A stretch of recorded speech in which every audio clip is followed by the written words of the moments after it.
Mail now, and the Glastonbury Festival crowd celebrated illegal immigration, even though Glastonbury has a very secure border fence and anyone who enters illegally is removed by security, Nick. Yes, and some people apparently got past it and it was chaos recently, so who'd have thought? Yeah, so Oliver Dowden is really saddened by Banksy's Glastonbury inflatable migrant boat, saying traffickers putting migrants' families' lives at risk is not the sort of thing to joke around with.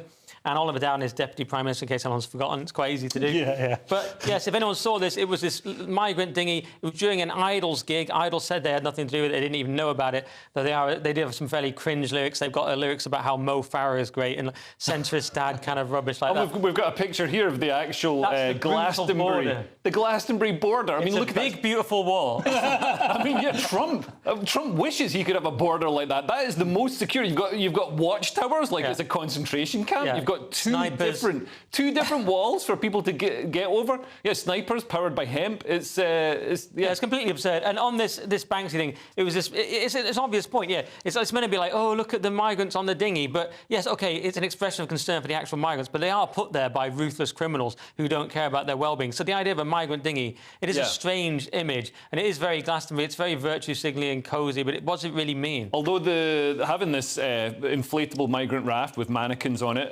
they were the only brown faces in the crowd on the video that I saw. Did they make the mannequins brown? Yeah, they had to. So they're not coming from Norway. They did brown face on the mannequins, did they? Well, I mean, it's accurate. They're not coming from Sweden. Well, I can't see colour, Leo, so I'm not sure what you're talking about. But, I mean, it was ignorant, and a lot of this is ignorant now, isn't it? I mean, if you're going to pretend to know about the nuanced politics of the immigration issue, one of the best places to do it is at Glastonbury Festival, isn't it? Yeah. I mean, they've all got an opinion on these things in much the same way we have, but they're not. Their opinions are only informed by what they read in the Guardian and nothing else. And it's rank hypocrisy as well, because as we've just seen, they've got an extremely secure border around their festival. If they really believed in open borders, why do they just do away with the border altogether? Because as Nick mentioned, people were vaulting over the border fence and being apprehended by security, and the people at Glastonbury were complaining that there